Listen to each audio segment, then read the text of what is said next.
நமது நேயர்கள் பலரும் தொடர்ச்சியாக நமது அரசியல் நிகழ்ச்சிகளை பார்த்து வரீங்க. பட் சப்ஸ்கிரைப் பண்ண மறந்துறீங்க. மறக்காமல் சப்ஸ்கிரைப் பண்ணிடுங்க. இனி வரும் நாட்களில் நம்ம நிறைய அரசியல் பேச போகிறோம்.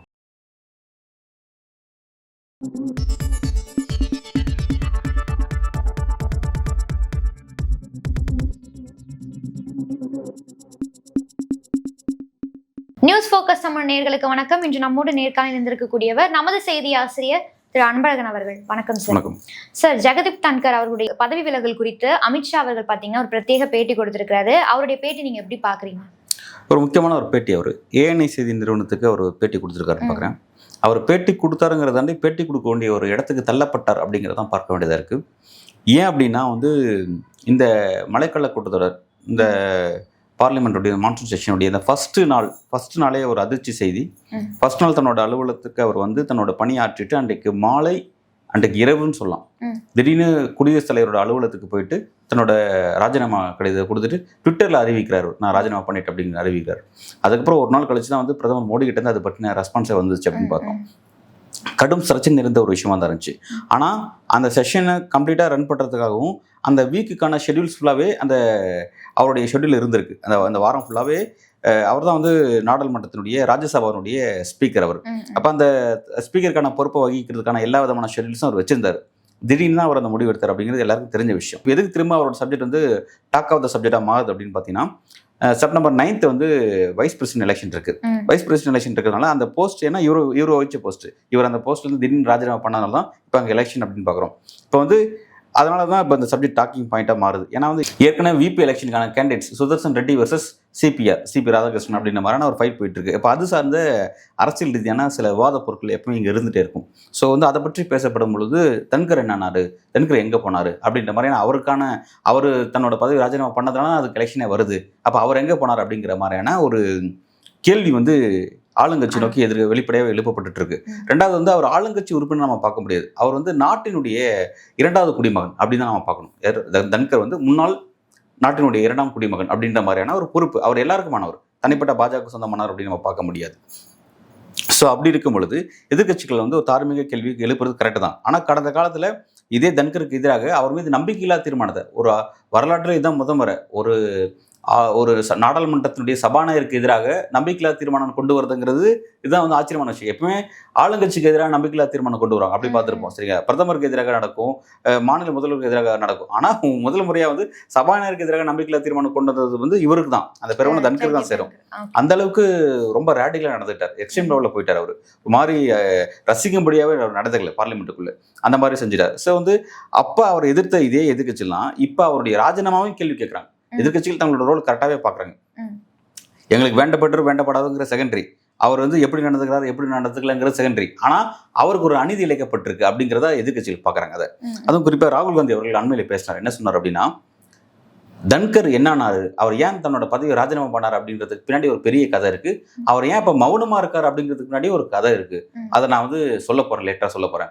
எப்படி எலெக்ஷன் கமிஷன் மிகப்பெரிய முறைகேட்டில் ஈடுபட்டு இருக்கு, அதை பத்தி நான் ஒரு அணுகுண்டு ஒன்று போட போறேன்னு சொன்னார்.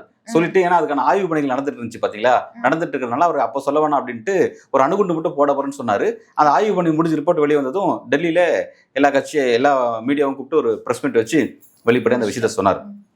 இப்போ அந்த மாதிரி தான் இந்த விஷயத்துலையும் தன்கர் ஏன் அமைதியாக இருக்காரு, அவர் ஏன் திடீர்னு ராஜினாமா பண்ணாரு, அதுக்கு பின்னாடி நிறைய ஒரு சப்ஜெக்டே இருக்குது, ஸ்டோரி இருக்குது, நான் வெயிட் பண்ணுங்க நான் சொல்கிறேன் அப்படின்னு சொல்கிறார். அப்போ அதே மாதிரி எதிர்கட்சிகள் ராகுல் காந்தி சொன்னாலும் மற்ற எதிர்கட்சிகள்லாம் திரும்ப விபி எலெக்ஷன் போயிட்டு இருக்கிறதுனால எங்கே போனார் தன்கர்ன்ற கேள்வியில் தொடர்ச்சி எழுப்பிட்டே இருக்காங்க. ஸோ நெருக்கடி தாங்க முடியாமல் ஏஎன்ஐக்கு ஒரு பேட்டி கொடுக்குறாரு. அதாவது எப்படி சொல்கிறேன்னா, தன்கருக்கு உடல்நிலை சரியில்லை, அதை தன்னுடைய ராஜினாமா கடிதத்தில் தெளிவாக அவரே சொல்லிட்டாரு, அதை பற்றி நம்ம எதுவும் பேச தேவையில்லை அப்படிங்கிறது இது ஓகே, இதாங்க விஷயம் அப்படின்னு பாருங்கள். அவர் எதிர்கட்சிகளை மிரட்டுறாரு, யாரும் உள்துறை அமைச்சர் அமித்ஷா மிரட்டுறாரு. அவர் என்ன சொல்றாருன்னா, எதிர்கட்சியில் என்ன கேள்வி கேட்குறாங்க, அதாவது மீடியா எப்படி கேட்குறேன்னா, எதிர்கட்சிகள் சொல்கிறாங்க அவருடைய ராஜினாமாவில் பெரிய மர்மம் இருக்குது அப்படின்ற மாதிரி. அவர் ஏன் சைலண்டாக இருக்காரு. ரெண்டாவது என்னன்னா, வீட்டுக்காவலில் இருக்காரு, அவர் ஹவுஸ் அரெஸ்ட் பண்ணி வச்சிருக்காங்க அப்படிங்கிறது முக்கியமான சார்ஜஸ். ஏன் அப்படின்னா, சமீபத்தில் பார்த்தீங்கன்னா தன்கரோட ஆக்டிவிட்டிஸ் எதுவுமே இல்லை. தன்னோட பதவியிலேருந்து அவர் உடல் ரீதியான பிரச்சனை சொல்லி விலகி போனாலும் போய் மருத்துவமனையில் அட்மிட் ஆன மாதிரியோ அது சார்ந்த விஷயம் நடக்கிற மாதிரி எதுவும் தெரியல. அவரோட பங்களாவில் போய் அவர் இருக்கிறாரு. அரசு ஒதுக்கப்பட்ட அந்த பங்களா கூட அவர் இன்னும் போகிறதா சொல்ல போகிறாங்க, ஆனால் போல. பட் அவர் ஃபேமிலி பார்த்தீங்கன்னா அவர் சொந்த ஒரு ராஜஸ்தான் மாவட்டத்தில் ஜெய்ப்பூர் பக்கத்தில், ஜெய்ப்பூரில் சில கன்ஸ்ட்ரக்ஷன் ஒர்க் போயிட்டுருக்கு, அவர் சார்ந்த சில கன்ஸ்ட்ரக்ஷன் போயிட்டுருக்கு. அங்கே இடையில ஏதோ போயிட்டு வந்ததாக சில செய்திகள் சொல்கிறாங்க. உறவினர்கள் போயிட்டு வந்துட்டு இருக்காங்க. பட் இவரை யாராலையும் பார்க்கவே முடியல. இவருக்கு காலும் பேச முடியல. யாராலையுமே முன்னாள் வைஸ் பிரசிடென்ட் கிட்ட பேசுறது, மரியாதை நிமித்தமான விஷயங்களை அட்ரஸ் பண்றதுங்கிற ஒரு இது இருக்கு. அந்த மாதிரி எந்த விஷயத்திலும் அவரை பார்க்க முடியல. அதாவது வைஸ் பிரசிடென்ட்டுக்கான சில பாதுகாப்பு விஷயங்களை கூட அவர் பெருசாக எதுவும் ஏற்கல. பங்களாவை ஏற்கல, அந்த பாதுகாப்பு ஏற்கல, அதுக்கான சலுகைகள் பெருசாக ஏற்கிற மாதிரி தெரியல. அவர் அதாவது அவர் சப்ஜெக்ட் கம்ப்ளீட்டாக மர்மமாகவே இருக்கு. ஸோ வந்து அப்போதான் எதிர்கட்சிகள் கேட்குறாங்க, அவரை வந்து பாஜக ஹவுஸ் அரெஸ்ட் பண்ணி வச்சிருக்காங்க அப்படின்னு சொல்லி பிரதமர் மோடியும் அமித்ஷாவும் சேர்ந்து அவர் ஹவுஸ் அரெஸ்ட் பண்ணி வச்சிருக்காங்க அப்படிங்கிற விஷயத்த வந்து எதிர்கட்சி சொல்லிட்டு இருக்காங்க. இந்த நெருக்கடி தாங்க முடியாதான் வந்து அமித்ஷா வந்து ஒரு பேட்டி கொடுக்கறதுக்கு தள்ளப்பட்டிருக்காரு. அந்த மாதிரிலாம் அதாவது எதிர்கட்சிகளோட அறிக்கை மூலமா ஒரு விஷயத்துடைய உண்மையும் பொய்யும் நீ கண்டுபிடிக்க முடியாது. தேவையில்லாமல் வம்பு பண்ணாதீங்க, இப்படிலாம் பேசி தேவையில்லாமல் வம்பு இழுக்காதீங்க அப்படின்னு சொல்லிட்டு வம்பு இழுக்கான்னு சொல்லிட்டு இந்த விஷயத்துல உண்மை பொருளை தேடி ஆய்வு செய்ய வேண்டிய விஷயத்துல யாரும் ஈடுபடக்கூடாதுங்கிறார். செய்யாதீங்கன்னா வேற, செய்யாதீங்க அதோட உண்மை பொருளை தேடாதீங்கன்னா வேற, தேடக்கூடாதுன்னு ஒரு கட்டளையை போடுறாரு அவர். ஜெகதீப் பத்தி கேட்கவே கூடாது, ஏன்னா அவர் வந்துட்டு ஒரு எக்ஸ் வைஸ் பிரசிடென்ட், அவரை பத்தி கேட்க கூடாதுன்னு அமித்ஷா ஏன் சார் ஆர்டர் போடுறாரு? இல்ல, இந்த இடத்துல வந்து சஸ்பென்ஸ் வந்து நம்ம வந்து புரிஞ்சுக்க வேண்டியதா இருக்கு. பிரதான எதிர்கட்சி தலைவர் ஒரு குற்றச்சாட்டை முன் வச்சிட்டாரு. சில சஸ்பென்ஸ் இருக்கு, அதை நான் வந்து லேட்டரா சொல்றேன்னு சொல்லிட்டாரு. மற்ற எதிர்கட்சிகள்லாம் என்ன சொன்னா, அவர் ஹவுஸ் அரெஸ்ட் பண்ணி வச்சிருக்காங்க, இது ஒரு பெரிய சீரியஸான விவகாரம், இப்படிலாம் யாரும் பண்ண முடியாது, பண்ணக்கூடாது அப்படின்ற மாதிரி. ஏன்னா வந்து அவர் நாட்டினுடைய முன்னாள் துணை குடியரசுத் தலைவர், 2ஆம் குடிமகன், அவர் நாட்டினுடைய 2ஆம் குடிமகன். அப்படின்னும் போது வந்து அவர் வந்து நீங்க எக்ஸ்போசர்ன்ற மாதிரி உங்க கட்சியுடைய ஸ்போக் பர்சன் யாராவது நீங்க அரெஸ்ட் பண்ணி வச்சீங்கன்னாவோ, அல்லது உங்க கட்சியை சேர்ந்த ஏதாவது ஒரு மற்ற பொறுப்பாளர்கள் யாராவது நீங்க வந்து கட்சியோட பொதுச் செயலாளரோ ஜெனரல் செக்ரட்டரி நீங்க யாராவது வந்து நேஷனல் அளவில் பிரசிடென்ட் யாராவது நீங்க கைது பண்ணி வச்சீங்கன்னா அது வேற விஷயம், அது நாங்கள் கேட்க மாட்டோம். இவர் வந்து கான்ஸ்டிடியூஷன் போஸ்ட்ல இருந்தவர். அப்ப இவருக்கு என்ன ஆச்சு ஏன் அப்படிங்கறது வந்து வெளிப்படையா கேட்கறது இயல்பான விஷயம். இந்த மாதிரியான ரூமர்ஸ்க்கான ஸ்பேஸை பாஜக கொடுத்துருக்க கூடாது. டே ஒன்ல இருந்து அவரோட பதவி ராஜினாமாவே சஸ்பென்ஸ் நிறைஞ்ச விஷயமா மாறிடுச்சு. ரெண்டாவது, அவர் அதுக்கப்புறம் அவர் விளக்கம் கொடுத்தது எதுவுமே வந்து ஏற்றுக்கொள்ள மாதிரியான விஷயங்களாம் இல்லை. ரெண்டாவது, அதுக்கு பிரதமர் அட்ரஸ் பண்ண விதமாக இருக்கட்டும், மற்ற பாஜகவினர் அதை அட்ரஸ் பண்ண விதமும் கூட வந்து எல்லாராலையும் ஏற்க முடிகிற மாதிரி இல்லை. சரிங்களா? ஏன்னா அவர் வந்து ரொம்ப பெரிய ஃபெமிலியரான, இப்போ ஓம் பிர்லாவை தாண்டி ப்ராப்ளம் ஆனாருங்க. அவர் லோக்சபாவுடைய ஸ்பீக்கராக இருக்கக்கூடிய ஓம் பிர்லாவை தாண்டி ராஜ்யசபாவோட ஸ்பீக்கராக இருக்க ஜெகதீப் தன்கர் ரொம்ப ப்ராப்ளம் ஆனவர். ஏன்னா ஓம் பிர்லாக்கு எதிராக யாரும் வந்து நம்பிக்கையில்லா தீர்மானத்தை கொண்டு வரல, அவர் பெரிய சர்ச்சை எதுவும் வரல. ஆனால் இவர் வந்து டே ஒன்லேருந்து சர்ச்சையில் இருந்த நபர். அவர் வெஸ்ட் பெங்காலில் மம்தா பானர்ஜி அவர்களுக்கு மிகப்பெரிய குடைச்சல் கொடுத்து பாஜகவோட குட் புக்ல இடம் பெற்றதுனால தான் அவருக்கு வைஸ் பிரசிடென்ட் போஸ்டே கிடைச்சிச்சு. பாஜக அதனால தான் அவர் அந்த இடத்துல எலிவேட் பண்ணாங்க. ரெண்டாவது என்னன்னா, அவர் அந்த அளவுக்கு நாடாளுமன்றத்துக்குள்ள உட்காந்துக்கிட்டு, ராஜ்யசபாக்குள்ள உட்காந்துக்கிட்டு அவர் ஏன் வந்து அந்த அளவுக்கு ஒரு மாதிரி ஒரு ஒரு வரம்பு மீறி நடந்துட்டார் அப்படின்னு பார்த்தீங்கன்னா, அதுக்கான காரணம்னா அவர் வந்து அடுத்த பிரசிடென்ட்டுக்கு ஆசைப்பட்டார். அவர் அந்த இடத்துக்கு நகருன்ற மாதிரி ஆசைப்பட்டார். ஆனால் சமீப நாட்களாக அவர்கிட்ட நடந்த சில ஆக்டிவிட்டியில் மாற்றம், அவர் பாஜக பகச்சிட்ட விஷயமா இருக்கட்டும், எதிர்கட்சிகளுக்கு ஆதரவான சில நிலைப்பாடு எடுத்ததாக இருக்கட்டும், இதன் காரணம்லாம் வந்து அவர் மீதான ஒரு நடவடிக்கை எடுக்க காரணமாக இருந்துச்சு. அதை தாண்டி வேற ஏதாவது பெரிய காரணம் இருக்கா அப்படிங்கிறத ராகுல் காந்தி சொல்லும்போது நம்ம தெரிஞ்சுக்க முடியும் அப்படிங்கிறத பார்க்குறேன். அந்த மாதிரி நிறைய விஷயங்கள் இருக்குது அவரோட சப்ஜெக்டில். ஸோ வந்து அப்படி வந்து இந்த சப்ஜெக்ட் ஒரு முக்கியமான சப்ஜெக்டாக மாறுறதுனால வந்து எல்லாரும் கேட்குறது இயல்பான விஷயம். நீங்கள் கேட்குற நபர்களை அதோட உண்மை பொருள் என்னன்னு தேடக்கூடாது, அதுக்கான முயற்சி நீங்கள் எடுக்கக்கூடாதுன்னு சொல்லி இவர் சொல்கிறாருன்னா லிட்டரலாக மிரட்டர் தோணியுது, எதிர்கட்சியில மிரட்டர் தோணியுது. ஒரு சீரியஸான ஒரு சப்ஜெக்டை தான் பார்க்குறேன். நீங்கள் ப்ரெஸ் அட்ரஸ் பண்ணது எதுக்காக அட்ரஸ் பண்ணது, அதோட அடுத்த கேள்வி எழுப்புது. எப்படி நீங்கள் சொல்லக்கூடாதுன்னு நீங்கள் எப்படி சொல்ல முடியும், தேடக்கூடாதுன்னு நீங்கள் எப்படி சொல்ல முடியும் அப்படின்ற மாதிரியான ஒரு கேள்வி அமித்ஷாவுக்கு அடுத்த கேள்வி எழுப்பிருச்சு. அப்படிங்கிற மாதிரி தான் அந்த சப்ஜெக்டை பார்க்க வேண்டியதாக இருக்குது. ஓகே சார், இப்போ ரீசெண்ட் டைம்ஸ்ல பாத்தீங்கன்னா விவாதத்திற்கு உரிய ஒரு பொருளாக மாறினது இந்த பிளாக் லா அப்படிங்கிறது. ஸோ அது குறித்து அமித்ஷா அந்த பேட்டியில் என்ன சொல்றாரு பாத்தீங்கன்னா, பிளாக் லான்னு இவங்க ஏன் டேக் பண்றாங்க அப்படின்னா இவங்களுக்கே அது பேக் ஃபயர் ஆயிடும் அப்படிங்கிறதுனால பிளாக் லான்னு டேக் பண்றாங்க எதிர்கட்சியினர். எப்படி வந்துட்டு இந்திரா காந்தி இவங்க காப்பாற்றணும்னு நினைச்சாங்களோ அதே மெத்தடை இங்க ஃபாலோ பண்ணணும்னு நினைக்கிறாங்கன்ற மாதிரி பேசியிருக்காரு. இதை நீங்க எப்படி பாக்குறீங்க? இந்த நாடாளுமன்ற மழைக்கால கூட்டத்தொடரில் ஒரு முக்கியமான சப்ஜெக்ட் அது.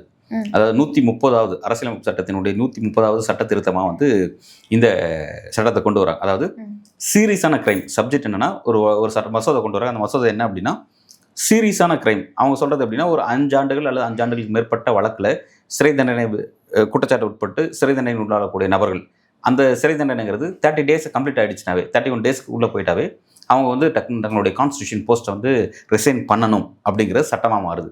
ஏற்கனவே அந்த சட்டம் இல்லாமல் இருந்துச்சு. அதை சட்டமாக மாற்றுறதுக்கான ஒரு நடவடிக்கை தான் வந்து இந்த 130வது அமெண்ட்மெண்ட் ஆக்டை அதை கொண்டு வராங்க அப்படிங்கிறது முக்கியமான விஷயம். இப்போ இதில் என்ன ஒரு விஷயத்தை எதிர்கட்சியில் வைக்கிறாங்க அப்படின்னா, அதில் அவர் ரொம்ப தெளிவாக குறிப்பிட்றாரு, இந்திரா காந்தியை காப்பாற்ற மாதிரியும் சொல்கிறார். கடந்த காலத்தில் இந்திரா காந்தி அதான் செஞ்சாங்க. எமர்ஜென்சி பீரியட் அவங்க அதை கொண்டு வந்ததுக்கான காரணமும் அதுதான். அவங்க நின்ன ரேபரேலி தொகுதி நினைக்கிறேன், அவங்க நின்று அந்த தொகுதியில் வந்து அவர் வந்து இன்னும் வெற்றி பெற்று எல்லாமே அடுத்த கவர்மெண்ட் அமைக்கிறதுக்கான முயற்சிகள் நோக்கி நடந்துட்டு இருக்காங்க. அப்போ அவருக்கு எதிராக வழக்கு தொடுக்கப்படுது. அவருடைய வெற்றி வெற்றி முறைகேடானது, அவர் வந்து மாடல் கோட் ஆஃப் கண்டக்டை வந்து வயலேட் பண்ணியிருக்காங்க, அரசு சார்ந்த சில சொத்துக்கள் எல்லாம் அவர் வந்து தனிப்பட்ட நலனுக்காக பயன்படுத்தியிருக்காங்க அப்படிங்கிற குற்றச்சாட்டு முன்வைக்கப்படுது. அலகாபாத் உயர்நீதிமன்றம் தான் வந்து அந்த விஷயத்தை விசாரிக்கிறாங்கன்னு நினைக்கிறேன். விசாரிச்சு வந்து ஒரு காட்டமான தீர்ப்பை ஃபர்ஸ்ட் டைம் வந்து ஒரு பிரதமருக்கு எதிராக வந்து அப்படி ஒரு தீர்ப்பு வருதுங்கிறது பெரிய விஷயம். அவரோட வெற்றி செல்லாதுன்றது அறிவிக்கப்படுது. உடனே வந்து அவர் மீதான நடவடிக்கை எடுக்கிறதுக்கான சப்ஜெக்ட்ஸ் நோக்கி நகரும் பொழுது உடனடியாக வந்து டக்குன்னு வந்து சில புதிய சட்ட திருத்தத்தை மேற்கொள்றாங்க. அது என்னன்னா, நாட்டில் யாரெல்லாம் சட்டத்தில் தண்டிக்க முடியும், யாரெல்லாம் தண்டிக்க முடியாது அப்படின்ற ஒரு சப்ஜெக்ட் அவங்க கொண்டு வராங்க, ஒரு சட்டமாக கொண்டு வராங்க. அது என்னன்னா, பிரதமர், குடியரசுத் தலைவர், துணை குடியரசுத் தலைவரும் உட்பட நினைக்கிறேன். பிறகு வந்து நாடாளுமன்றத்தினுடைய சபாநாயகர், இவங்கெல்லாம் வந்து நீங்கள் இந்த மாதிரியான வழக்குகளை வந்து தண்டிக்க முடியாது, அவங்களாம் வந்து சுப்பீரியர் பவர், கான்ஸ்டியூஷனுடைய ஒரு உயர்ந்த பதவியில் இருக்கக்கூடியவங்க அப்படிங்கிற மாதிரி வந்து அதுக்கு சில ஒரு வடிவத்தை கொடுத்து அவங்களெல்லாம் நீங்கள் வந்து இந்த வழக்குகளை தண்டிக்க முடியாது அப்படின்ற மாதிரியான சட்டத்தை கொண்டு வந்துட்டாங்க. இப்போ இதைத்தான் வந்து பிரதமர் மோடியும் பாஜகவும் ரொம்ப உயர்வாக பேசிட்டு இருக்காங்க. அவங்க என்ன சொல்கிறாங்கன்னா, கடந்த காலத்தில் வந்து பிரதமர் வந்து இந்திரா காந்தி அவர்கள் தன்னை காப்பாற்றிக்கிறதுக்காக சில சட்டத்திட்டத்தை கொண்டு வந்தாங்க. ஆனால் இப்போ இந்த சட்டம் கொண்டு வரும்போது என்னன்னா, இது மாநில முதல்வர்கள், மற்ற அமைச்சர்கள், மத்திய அமைச்சர்கள், மாநில அமைச்சர்கள் அவங்க எல்லாத்தையும் தான் இதை கட்டுப்படுத்தும், பிரதமர் கட்டுப்படுத்தாதுங்கிற மாதிரி தான் ஃபர்ஸ்ட் இது இருந்துச்சு. அப்புறம் பிரதமரே என்ன சொன்னார், யாரும் மோடி என்ன சொன்னார்னா, என்னையும் இதில் ஆட் பண்ணுங்க, பிரதமரையும் ஆட் பண்ணுங்க, பிரதமரை தண்டிக்கணும், அதே பிரதமர் நான் மட்டும் எங்கேருந்து வந்தேன், என்னையும் தண்டிக்கணும்னு சொல்லிட்டு நான் எல்லாத்தையும் ஈக்குவலாக பார்க்குறேன் அப்படின்ற மாதிரி தன்னை ஒரு புனிதரா. ஏன்னா இதை பற்றி நாடாளுமன்றத்தினுடைய விவகாரத்துறை அமைச்சர் கிரண் ரிஜிஜு என்ன சொன்னார் அப்படின்னா, அவர் தான் அதை சொன்னார். ஃபர்ஸ்ட் இந்த விஷயத்தில் வந்து நாங்கள் இந்த சட்டத்தை கொண்டு வரும்பொழுது வந்து அமைச்சரவை ஒப்புதல் எப்படி கொடுத்தாங்கன்னா, எக்ஸ்க்ளூடிங் பிரதமர் அப்படின்ற மாதிரி தான் இருந்துச்சு, எக்ஸ்க்ளூடிங் பிரதமர் மோடி அப்படின்ற மாதிரி இருந்துச்சு. அது இன்க்ளூடிங் பிரதமர் மோடி அப்படி மாற்றினது யாருன்னா, அது மோடி தான் மாற்றினாரு, நானும் வந்து எல்லாருக்கும் சரிசமமான தான் அப்படின்ற மாதிரி கொண்டு வந்து அப்போ எங்கள் தலைவர் எந்த அளவுக்கு உயர்வாக இருக்காரு அப்படிங்கிற மாதிரி சொல்கிறாங்க. இது வந்து எப்படி கம்பேர் பண்ணுறேன்னா, இன்றைய prime minister versus ex prime minister Indira Gandhi அப்படிங்கிற மாதிரியான கம்பேர் பண்ணி அவங்க எப்படி இருந்தாங்க, இவங்க எப்படி இருந்தாங்க அப்படின்ற மாதிரியான ஒரு காரணத்தை சொல்கிறாங்க. காரணம் பார்க்கலாம் நல்லா தான் இருக்கும். நம்ம இங்கே என்ன ஒரு விஷயத்தை கவனிக்கணும் அப்படின்னா, இப்போ இதுக்கு முன்பு பிரதமர் யாரும் கைது செஞ்சதில்லை. நம்ம பாகிஸ்தான் கிடையாது. பாகிஸ்தான்லாம் வந்து அப்பப்போ வந்து பார்த்தீங்கன்னா ஒரு ஆட்சி முடியும் பொழுது அந்த நாட்டினுடைய பிரதமர் வந்து கைது செய்யப்படுவாங்க, கைது செய்யப்பட்டு சிறைப்படுத்தப்படுறது, ஊழல் வழக்கில் நடக்கும். அதெல்லாம் வந்து அங்கே வந்து ஏன்னா அங்கே ராணுவத்துக்கு ஒரு சுப்பீரியர் பவர் இருப்பாங்க, அந்த மாதிரி இடத்துல நடக்கும், பல நாடுகள் நடக்கும். இந்தியாவில் இதுவரை அந்த மாதிரி நடந்ததே கிடையாது அப்படின்னு நம்ம பார்க்குறோம். ஆனால் யாரை கான்ஸ்டியூஷன் போஸ்ட் வந்து யாரெல்லாம் இருக்காங்கன்னா, நிறைய பேர் கான்ஸ்டியூஷன் போஸ்ட் நிறைய இருக்குங்க. பிரதமருக்கு இருக்குது, பிறகு குடியரசுத் தலைவருக்கு இருக்குது, அமைச்சர்கள் இருக்குது, எல்லா அமைச்சர்களுமே கான்ஸ்டியூஷன் போஸ்ட் தான், ஆப்போசிட் பார்ட்டி கூட கான்ஸ்டியூஷன் போஸ்ட் தான். ஆனால் யாரை எளிமையாக கைது செய்யப்படுறாங்க அப்படின்னு பார்த்தீங்கன்னா, மற்ற மாநில முதல்வர் கைது செய்யப்படுவாங்க, மற்ற மாநில அமைச்சர்கள் கைது செய்யப்படுவாங்க, யூனியன் அமைச்சர்கள் கைது செய்வது கூட ரேராக தான் நடக்கும் அப்படிங்கிற பார்க்குறோம். அதே மாதிரி பார்த்தீங்கன்னா பிரதமர் கைது செய்யப்படுறதுக்கு வரலாற்றில் பார்த்ததே இல்லை நம்ம, அந்த மாதிரி தான் இருக்குது. அப்படி இருக்கும்பொழுது திடீர்னு நீங்கள் ஒரு சட்டத்தை நீங்கள் கொண்டு வச்சிருக்கீங்களே அப்படிங்கிறது ஆச்சரியமான ஒரு விஷயமா இருக்குது. இப்போ வந்து இவங்க அதை சொல்லிட்டு என்ன சொல்றாருன்னா, இது வந்து ஒரு கருப்பு சட்டம்னு சொல்லி எதிர்க்கட்சி சொல்கிறாங்க. ஏன்னா இது வந்து எளிமையாக நாங்கள் பாதிக்கப்பட போகிறோம், ஈஸியாக எங்களை நீங்கள் இந்த சட்டத்தை மூலமாக காரணம் பண்ண முடியும் அப்படிங்கிறத சொல்கிறாங்க. ஏன்னா உங்களை தண்டிக்கிறதுக்கான இந்த சட்டம் நீங்கள் எல்லாரும் ஈக்குவல் நீங்கள் சொல்லுவீங்க. ஆனால் இதை எதன் அடிப்படையில் நீங்கள் தண்டிக்க முடியும்னா, இப்போ மாநில முதல்வர்களையோ அமைச்சர்களையோ அவங்க மீதான ஒரு புகாரை விசாரித்து கைது செய்யறதுக்கு அமைப்புகள் இருக்குது. அந்த அமைப்புகள் யார் கண்ட்ரோல் இருக்குன்னா, யூனியன் கவர்மெண்டோட கண்ட்ரோல் இருக்குது. இப்போ யூனியன் கவர்மெண்டோட லீடரா யார் இருக்காருன்னா பிரதமர் தான் இருக்காரு. சார், ஆனா எந்த ஒரு முகாந்திரமும் இல்லாம அவங்களால எந்த ஒரு நடவடிக்கையும் எடுக்க முடியாது சென்ட்ரல் கவர்மெண்டால. அப்புறம் எதிர்கட்சி ஒரு இது வைக்கணும் இல்லை. ஏன்னா இப்போ நான் கடந்த காலத்தில் நம்ம நிறைய பேசியிருக்கோம். இப்போ அரவிந்த் கெஜ்ரிவால் வந்து எப்படி முகாந்திரம் இல்லாமல் எப்படி தூக்குனாங்க? அரவிந்த் கெஜ்ரிவால் வந்து மக்களவை எலெக்ஷனுக்கான நோட்டிஃபிகேஷன்ஸ் வந்து 3 நாள் 4 நாள் கழிச்சு அவர் கைது செய்யப்படுறார் அப்படின்னு பார்க்குறோம். இதுக்கு பிஎம்எல்ஏ வழக்கின் கீழே அவர் வந்து அங்கே டெல்லி லிக்கர் பாலிசியில் வந்து மிகப்பெரிய ஸ்கேம் நடந்திருக்கு அப்படின்றதுனால தூக்கி உள்ளே வச்சாங்க பார்த்தோம். உள்ளே வச்சு அதுக்கப்புறம் வந்து அவர் எலெக்ஷன் பிரச்சாரத்துக்கு வரணும்னு சொல்லி ஸ்பெஷல் பெயில் அப்ளை பண்ணி அதன் மூலமாக வந்தார். அப்புறம் சிறையில் இருந்தார். அப்புறம் வந்து இடியால் அவர் மீதான குற்றச்சாட்டை நிரூபிக்க முடியறதுக்கு போதுமான ஆதாரம் இல்லை அப்படின்றதுனால வந்து நீதிமன்றம் என்ன சொன்னுச்சுன்னா, பெயிலுங்கிறது வந்து எல்லாருக்குமான அடிப்படை உரிமை, அதை நாங்கள் மீற முடியாது அப்படிங்கிறத சொன்னாங்க. ஜெயிலுங்கிறது தேவைங்கிறது தான் கொடுக்க முடியும், பட் பெயிலுங்கிற கட்டாயம் அப்படின்னு சொல்லி அடிப்படையில் அந்த விஷயத்தில் விட்டாங்க. அதே மாதிரி வந்து லேண்ட் ராக்கெட் கேஸில் வந்து ஜார்க்கண்டுடைய சிஎம் இருந்தால் ஹேமந்த் சோரன் அவர்கள், அவர் வந்து கைது செய்யப்பட்டார். கைது செய்யப்பட்டு அவருடைய விஷயம் நம்ம பார்த்தோம். சிறையில் இருந்தால் கிட்டத்தட்ட 5 மாதம் இருந்தது. ஜனவரி 31 கைது செய்யப்பட்டார். கைது செய்யப்பட்டு பிறகு வந்து ஜூன் மந்த் என்னமோ அவர் வெளியே வந்தார் நினைக்கிறேன், ஜூன் ஆர் ஜூலை நினைக்கிறேன் எக்ஸாக்ட். ஒரு கிட்டத்தட்ட வந்து ஒரு 4 மாதம் அவர் உள்ளே இருந்துட்டார். அந்த மாதிரி பார்த்தோம். அதாவது மாநில முதல்வர்களே கைது செய்யப்பட்டு இருக்கக்கூடிய விஷயம். இப்போ நீங்கள் முகாந்திரம் கேட்குறீங்க பார்த்தீங்களா, இதெல்லாம் முகாந்திரம் இருந்ததுனால அவங்களாம் தூக்கி உள்ள வச்சாங்க. முகாந்திரம் இருக்குதுன்னு சொல்லி தூக்கி ஈஸியாக உள்ள வைக்க முடியும், ஆனால் நிரூபிக்கிறதுங்கிறது ரொம்ப முக்கியமானது. குறிப்பிட்ட வழக்கில் அந்த நபர் ஒரு குற்றவாளின்னு சொல்லி ஃபர்ஸ்ட் குற்றவாளி சந்தேகத்தின் அடிப்படையில் நீங்கள் கைது செய்வீங்க. கைது செய்து சிறைப்படுத்தப்படும் பொழுது அவர் சார்ந்த வழக்கு விசாரணை நடந்துகிட்டே இருக்கும். விசாரணை நடந்து இறுதி விசாரணை எல்லாத்தையும் மேற்பார்வை பண்ணிட்டு நீதிமன்றம் தான் ஃபைனல் ஜட்மெண்ட் கொடுக்கும். ஃபைனல் ஜட்மெண்ட் கொடுக்கும்போது என்னன்னா, அவர் குற்றவாளிங்கிறது உறுதியாக இருக்குது. ஸோ வந்து அவர் வந்து எந்த விதமான கான்ஸ்டியூஷன் போஸ்ட்டும் வகிக்க தகுதியற்ற நபர் அப்படின்னு சொல்லி நீதிமன்றம் டிக்ளேர் பண்ணும். அதுக்கப்புறம் அவருடைய பதவி பறிக்கப்படும். இப்போ ஜெயலலிதா அவர்கள் வந்து அவருடைய சிஎம் பதவி பறிக்கப்பட்டுச்சு. இங்கே பரப்பன அக்ரஹார சிறையில் வந்து நீதிபதி குன்கா அவர்கள் அந்த வழக்கை ஹேண்டில் பண்ணார். அவர் தான் வந்து கடைசியாக வந்து குற்றவாளி வந்து கில்ட்டின்னு சொல்லி அவங்க வந்து குற்றம் சாட்டப்பட்ட கில்ட்டி அப்படிங்கிறது உறுதிப்படுத்தப்பட்டதுக்கு அப்புறம் தான் உடனே வந்து அவருடைய கார்லேருந்து கொடி அகற்றப்படுது. ஜெயலலிதாவோட கார்லேருந்து. ஏன்னா ஒரு குற்றவாளி பயணிச்ச காரில் கொடி இருக்கக்கூடாது, அரசு சார்ந்த எம்பளம் எல்லாத்தையும் எடுப்பாங்க. இதுலேருந்து ரெண்டாவது அவங்களுக்கு கான்ஸ்டிடியூஷன் போஸ்ட் கிடையாதுங்கிறத அறிவிப்பாங்க. இப்படி தான் ப்ரொசீஜர் நடக்கும். இது எப்படி நடக்கும்னா, ஜெயலலிதா வழக்கு கிட்டத்தட்ட 18 வருஷமாக நடந்த வழக்கு. 18 வருஷத்துக்கு அப்புறம் தான் வந்து நீங்கள் வந்து தீர்ப்பு வழங்குனீங்க. அப்போனா இதில் என்ன, நீங்கள் ஒரு ஜஸ்ட் 30 டேஸ்ன்னு சொல்கிறீங்க. 30 டேஸ்லேயே வந்து நீங்கள் வந்து 31வது டே தொடும் போதே அவரோட கான்ஸ்டிடியூஷன் போஸ்ட் வந்து நீங்கள் பறிக்கப்படும் சொல்கிறீங்க. இது எந்த வகையில் நியாயம் அப்படிங்கிறது ஒரு கேள்வியாக இருக்குது. ஆனா பாஜக பாயிண்ட் ஆஃப் வியூல அவங்க என்ன முன்னாடி எடுத்து வைக்கிறாங்க ஒரு ஆர்குமெண்டான்னு பாத்தீங்கன்னா, ஒரு உயர் பதவியில ஒருத்தவங்க இருக்கிறாங்க அப்படின்னா அவங்க குற்றவாளியா இருக்கக்கூடாது அப்படிங்கிற ஒரு எண்ணத்தோட தான் வந்து இதை கொண்டு வரதா சொல்றாங்க. இதுக்கு கிளாசிக் எக்ஸாம்பிளா அமித்ஷா அவர்களே என்ன சொல்றாருன்னா, நான் குஜராத்ல வந்து தவறு பண்ணதுனால தான் என் பதவி வந்து நான் இது பண்ணேன் அப்படிங்கிற மாதிரி சொல்றாரு. இதை நம்ம எப்படி சார் பாக்குறது? அவர் குஜராத்தில் வந்து அந்த சொராபுதீன் என்கவுண்டர் கேஸ், அந்த கேஸ் வந்து இவர் மீது வந்து அந்த கேஸில் இவர் வந்து அக்யூஸ்டாக வந்து குற்றச்சாட்டப்பட்டார். ஸோ வந்து அப்போ வந்து பிஜேபி கவர்மெண்ட் மோடி சிஎம்மாக இருக்கும்போது நடந்த விஷயம். அப்போ வந்து தன்னோட பதவியை ராஜினாமா பண்ணார் அப்படிங்கிறத பார்த்தோம். அது அந்த சப்ஜெக்ட் வேறு. இப்போ அதை வந்து இங்கே அளவிட பொருத்தி நான் வந்து அப்படி இருந்தேன், அப்போ நீ எல்லாரும் அதே மாதிரி இருக்கணும் அப்படிங்கிறது நீங்கள் சொல்லக்கூடிய அர்த்தம் என்னன்னா, நியாயப்படுத்தக்கூடிய விஷயமா அதை பண்ணுறாங்க. இதெல்லாம் நியாயப்படுத்துகிற விஷயமா பண்ணுறாங்க. இங்கே நம்ம ஒரு விஷயத்தை கவனிக்கணும். இவங்க யார் இதில் டார்கெட் பண்ணுறாங்கன்னா, பிஎம் டார்கெட் பண்ணுறாங்க, சிஎம் டார்கெட் பண்ணுறாங்க, மற்ற மினிஸ்டர்ஸ் டார்கெட் பண்ணுறாங்க. Right, okay. ஃபர்ஸ்ட் விஷயத்துக்கு வருவோம். இப்போ பிஎம் சிஎம் போன்றவங்களாம் எப்படி தேர்ந்தெடுக்கப்படுறாங்க? அவங்க வந்து எப்படி தேர்ந்தெடுக்கப்படுறாங்கன்னா, நீதிமன்றத்தினுடைய தீர்ப்பு மூலமாவோ அல்லது வந்து ஏதாவது விசாரணை அமைப்பு மூலமாவோ தேர்ந்தெடுக்கப்படுறது கிடையாது.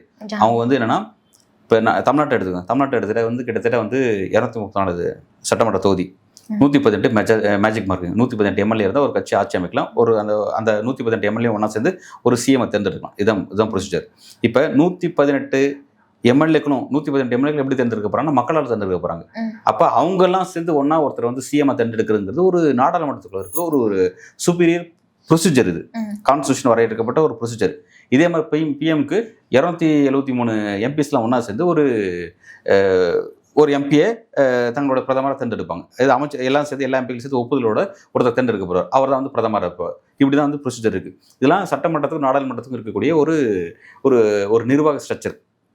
இப்போ இதை இவங்க என்ன பண்ணுறாங்கன்னா, இப்படி தேர்ந்தெடுக்கப்பட்டு வரக்கூடிய நபர்கள் ஒரு 30 நாள் 40 நாள்னு சொல்லி நீங்கள் எக்ஸாம் ஒரு நம்பரை ஃபிக்ஸ் பண்ணி அந்த நம்பருக்குள்ளே அவர் வந்து சிறைப்படுத்தப்படுறாரு அப்படின்னா, அதுக்குள்ளே வந்து தன்னோட பதவி நீங்கள் விட்டுறணும் அப்படின்னு சொல்கிறது வந்து எந்த வகையில் நியாயம் அப்படிங்கிறது கேள்வி இருக்குது. அரவிந்த் கெஜ்ரிவால் அவருடைய விவகாரத்தை எடுத்து பார்க்கும்போது அவர் வந்துட்டு ஜெயில இருந்துகிட்டே சிஎம்மா போட வேண்டிய சைன் எல்லாமே அவர் போட்டுட்டு இருந்தாரு. இப்போ ஒரு குற்றவாளியா அவர் ஜெயில இருக்கிறாரு, அவர் எப்படி வந்து அந்த சைனை போட முடியும்? இதை தான் வந்துட்டு பிஜேபி தொடர்ந்து அட்ரஸ் பண்ணி கேட்கறாங்க, இது தப்பு இல்லையா அப்படின்னு. கரெக்டு. குற்றவாளின்னு கிடையாது. அவர் குற்றச்சாட்டு உள்ளாக்கப்பட்டிருக்க நபர், ஒரு நபர் XYZ நபர், ஒரு கிரைம் நடந்திருக்கு, சரியா? கிரைம் நடந்த அந்த கிரைமில் சஸ்பெக்ட்னு சொல்லி நீங்கள் ஒரு நபர், நீங்கள் ஏதாவது ஒரு கிரைம் அதில் வந்து இவர் தான் சந்தேகத்துக்குள்ளான நபர், நீங்கள் சந்தேகத்துக்குள்ளான நபர் தான் நீங்கள் பார்க்குறீங்க. அவர் குற்றவாளியா குற்றமற்றவரா அப்படிங்கிறது விரிவான விசாரணை அடிப்படையில் நீதிமன்றத்தின் தீர்ப்பு மூலமாக தான் நம்ம கன்ஃபர்மேஷன் பண்ண முடியும். நம்மளுடைய நீதி ஸ்ட்ரக்சருக்கு ரொம்ப பெரிய ஸ்ட்ரக்சர். அது என்னன்னா, 1000 குற்றவாளி கூட தப்பிக்கலாம், ஆனால் ஒரு நிரபராதி தண்டிக்கப்படக்கூடாது அப்படிங்கிறது வச்சிருப்பாங்க. அதனால தான் வந்து விசாரணைக்கு இம்பார்ட்டன்ஸ் கொடுப்பாங்க. விசாரணை வந்து அதுக்கான டைம் பீரியட் ஃபிக்ஸ் பண்ண மாட்டாங்க. அது பாட்டு நடந்துகிட்டே இருக்கும். அதை எண்ட் ஆஃப் த ரிசல்ட் எப்போ வருதோ அப்போ தான் வந்து அவர் குற்றவாளியை குற்றமற்றவர் அப்படிங்கிறது நிரூபிப்பாங்க. ஆனால் இப்போ இவங்களோட கணக்கு என்னன்னா, 30 நாள் இருந்தாவே அவங்க குற்றவாளின்ற மாதிரியான சட்டத்தை மாற்றுறாங்க. 30 நாளுங்கிறது நீங்கள் ஒரு அளவு வச்சுன்னா அப்போ விசாரணை எதுக்கு? ஏன்னா விசாரணை நடத்தி அந்த விஷயம் ப்ரொசீஜர் முடிஞ்சதுக்கு அப்புறம் தான் நீதிமன்றத்துடைய ஃபைனல் ஜட்மெண்ட்டுக்கு அப்புறம் தான்.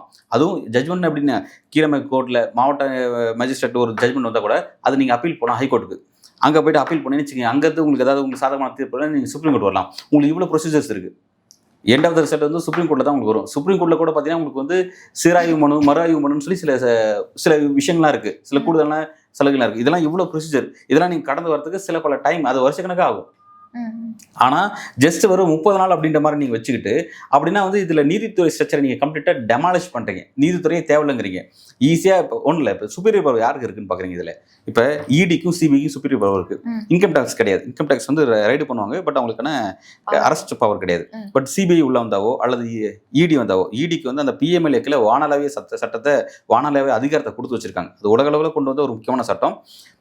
தற்போதைக்கு வந்து பாஜக அதை இந்திய அரசு அதை எப்படி ஹேண்டில் பண்ணுறாங்கன்னா, அவங்களுக்கு வந்து அந்த பிஎம்எல்ஏ சட்டத்தின் கீழே மிகப்பெரிய ரைட்ஸை கொடுத்து டக்குன்னு ஒரு மாநில முதல்வராக தூக்கி உள்ள கைது பண்ணுறாரு. ஏன்னா அரவிந்த் கெஜ்ரிவால் அப்படி தான் உள்ள போனாங்க, சிபிஐ மூலமாக ஹேமந்த் சோரன் உள்ள போனாங்க. இந்த மாதிரியான பல வழக்குகள் மூலமாக அசால்ட்டாக தூக்கி உள்ள வைக்கப்படுறது, மற்ற மாநில அமைச்சர்கள் தூக்கி உள்ள வைக்கப்படுறது, இந்த மாதிரி ஈஸியாக நடக்குது. அந்த ப்ரொசீஜர் வந்து ஒருத்தர் ஈஸியாக நீங்கள் கைது பண்ணி உள்ள வைக்க முடியும்.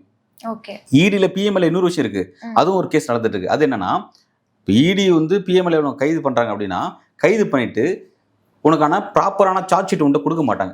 உன்னை இந்த காரணத்தை உன்னை கைது பண்ணியிருக்க அப்படிங்கிறது கொடுக்க மாட்டாங்க. ஆனால் நீ குற்றமற்றங்கிறது நீயே நிரூபிக்கணும். உன்னை பற்றின தகவல் ப்ராப்பராக இருக்காது. நீ என்ன பண்ண, ஏது பண்ண, அதுக்கான என்னென்ன டாட் பாயிண்ட்ஸ் அவங்க எடுத்தாங்க, எந்த டாட் பாயிண்ட்ஸ் சொல்லுவோம் உன்னை வந்து அக்சஸ் பண்ணாங்க அப்படிங்கிறதெல்லாம் அவங்க கொடுக்க மாட்டாங்க. ஆனால் நீ நிரபராதிங்கிறது நீயே நிரூபிக்கணும். இது எப்படி முடியும்? இதெல்லாம் வந்து இதெல்லாம் இதில் இருக்கிற குழப்பமான சப்ஜெக்ட்ஸ். இதெல்லாம் தனியாகவே வந்து சுப்ரீம் கோர்ட் வந்து தனி பெஞ்ச், அநேகமாக சூரியகாந்த் பெஞ்சுன்னு நினைக்கிறேன். அது ஒரு தனி பெஞ்ச் வந்து விசாரிச்சுட்டு இருக்கான்னு நினைக்கிறேன். அது கடந்த காலத்தில் வந்து ஒரு முக்கியமான ஒரு தீர்ப்பு. அதை மறுஆய்வு பண்ணி அது வேற ஒரு பெஞ்ச் விசாரிக்கிறாங்கிறது வேற சப்ஜெக்ட். இந்த மாதிரியான சுப்பீரியர் பவர் அந்த விசாரணை அமைப்பு கொடுத்து வச்சிருக்காங்க. அந்த விசாரணை அமைப்பு ஹேண்டில் பண்ணக்கூடிய யாராக இருக்காங்கன்னா யூனி கவர்மெண்ட் தான் ஹேண்டில் பண்ண போகிறாங்க. அப்படி யூனி கவர்மெண்ட் ஹேண்டில் பண்ணும்போது, பாஜக கவர்மெண்ட் ஹேண்டில் பண்ணும்போது, அப்போ ஆப்போசிட்டில் இருக்கவங்க இயல்பாக எல்லாருக்கும் ஒரு பயம் வரதானே செய்யும்.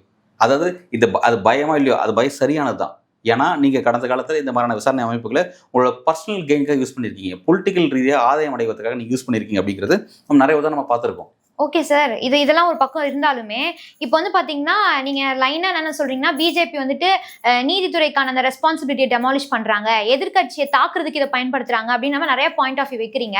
ஆனால் நான் திரும்பவும் நம்ம ஆல்ரெடி இதை ஒரு நேர்காணல் டிஸ்கஸ் பண்ணோம். என்ன அப்படின்னு பார்த்தீங்கன்னா, இப்போ ஒரு சட்டத்தை கொண்டு வராங்க பாஜகவோ இல்லை ஆளக்கூடியதாக அரசு கொண்டு வராங்கன்னா அவங்களுக்கு அதில் என்ன பின்னடைவுங்கிறத கொஞ்சம் கூட யோசிச்சிருக்க மாட்டாங்க. ஏன்னா இன்னொரு பக்கம் பார்த்தீங்கன்னா எஸ்ஐஆர் போயிட்டு இருக்கு, தேர்தல் முறைகேடுன்னு போயிட்டு இருக்கு. இதில் அவங்களுக்கு பாதிப்பு வராதா? இதை யோசிச்சிருக்கவே மாட்டாங்களா? இல்லை, இப்போ இதில் அவங்களுக்கு பாதிப்பு வராதுன்னா இப்போ இதில் என்ன நீங்கள் சொல்கிற மாதிரி பிரைம் மினிஸ்டர் ஆட் பண்ணியிருக்காங்க அப்படின்னு சொல்கிறீங்களா? பிரைம் மினிஸ்டர் இதில் கொண்டு வந்திருக்காங்க, மற்ற யூனியன் மினிஸ்டரும் இதில் வராங்க அப்படின்னா அவங்களுக்கும் சிக்கல் தான் பார்க்குறீங்க அப்படிங்கிறீங்களே. இப்போ அப்படின்னா இப்போ உதாரணத்தை நான் சொல்கிறேன். இப்போ சரி, ஓகே, சட்டம் நல்லதுன்னு வச்சுப்போமே, ஒரு வாதத்துக்கு நல்லதுன்னு வச்சுப்போம். இப்போ ஒரு வழக்கு, நீங்கள் ஒரு கான்ஸ்டியூஷன் போஸ்ட் இருக்கக்கூடிய ministers, union minister, state minister யாரோ ஒருத்தர் எடுத்துக்கோங்க, பிஎம்ஓ சிஎம் எடுத்துக்கோங்களேன். ஒரு கிரைம் நடந்திருக்கு அப்படின்னும் போது ஒரு விசாரணை அமைப்புகள் விசாரிக்கிறதுக்கு வருது அப்படின்னா ஃபஸ்ட்டு யார் பண்ணாங்க, எப்படி பண்ணாங்க அப்படிங்கிறது ஃபர்ஸ்ட் அதுக்கான முகாந்திரம்.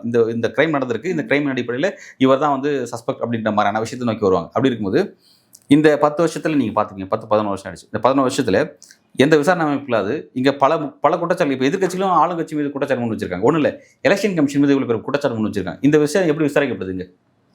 இது விசாரிக்கிறதுக்கான ப்ரொசீஜர் எப்படி இருக்குன்னு பாருங்க.